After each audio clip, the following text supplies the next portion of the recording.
দর্শক, এই মুহূর্তে আপনাদের সাথে রয়েছে আমি রাজশাহী জেলার দুর্গাপুর উপজেলায়। আমার পিছনে যে মসজিদ দেখতে পাচ্ছেন, এই মসজিদের নাম তিন গম্বুজ মসজিদ। এই মসজিদ নিয়ে রয়েছে নানা লোককথা। এখানকার কিছু প্রবীণ বলছে এই মসজিদটি তৈরি হয়েছে অলৌকিকভাবে এক রাতের মধ্যে। আবার অনেক প্রবীণ বলছে এটা মুঘল সম্রাট আমলের তৈরি করা।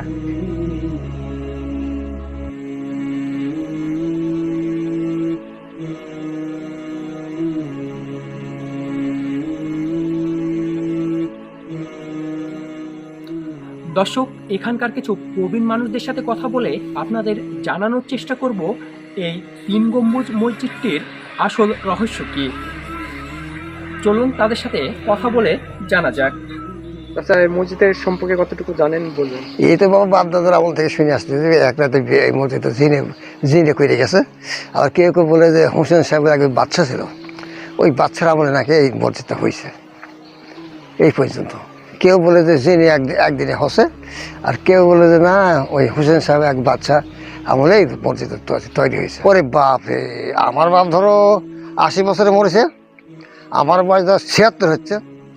এর আগে বয়স তাও ধরো 700 থেকে 800 এর মধ্যে হবে। এই মসজিদটা যখন তৈরি হয়েছে, এই জায়গাটা খুব আদার জঙ্গল ছিল। এখানে মানুষ দেখে যে মসজিদ তিন গম্বুজওয়ালা মসজিদ। পরে এগুলো ঘিরে এখন নামাজ টামাজ পড়ে। এটা আমরা আগে শুনছি হয়তো এটা মানুষই তৈরি করেছে, তবে মানুষেরা অনেক দিনের মধ্যে বলে বিশ্বকর্মা ছিল, এদেরকে আয়ত্তে নিয়ে এই মসজিদটা তৈরি করা। এদের কথা শুনতো, মানুষের কথাই শুনতো। মঙ্গল সম্রাটের আমলের বয়স, তাও মসজিদের বয়স আপনার না হলেও 700-800 এরকম বয়স হবে। আসসালামু আলাইকুম, আমি মোহাম্মদ আসাদুজ্জামান। আমার বাসা রইপাড়া। এটা যদিও কিশোরমারিয়া ধরে এই স্থানটা, এটা অনেক পুরাতন মসজিদ। আমি যতটুকু জানি এই মসজিদ ব্রিটিশ পিরিয়ডে তৈরি। এই মসজিদটা তৈরির সময় ব্রিটিশ পিরিয়ড, কিন্তু পরবর্তীতে লোককাহিনী বা কল্প আকারে এটা প্রচারিত হয়েছে যে মসজিদটার ওই যে দক্ষিণ পাশে যে সাইডটা দেখছেন ওই মসজিদটা এক রাত্রে তৈরি হয়েছে। ওখানে বিবির মাজা আছে বলে সবাই ধারণা করে, কিন্তু এটা আমি বিশ্বাস করি না বা এই বিষয়ে আমার অ্যাকুরেট জানাও নেই। তবে এর কাগজপত্র সব ব্রিটিশ পিরিয়ডে পাওয়া গেছে এবং এটা অত্যন্ত ঐতিহ্যবাহী এবং পুরাকৃতি হিসেবে পরিচিত। এখন এই মসজিদটা তৈরি হয়েছিল ধারণা মতে এইখানে জমিদারের এই কোষাধ্যক্ষের বাসা ছিল।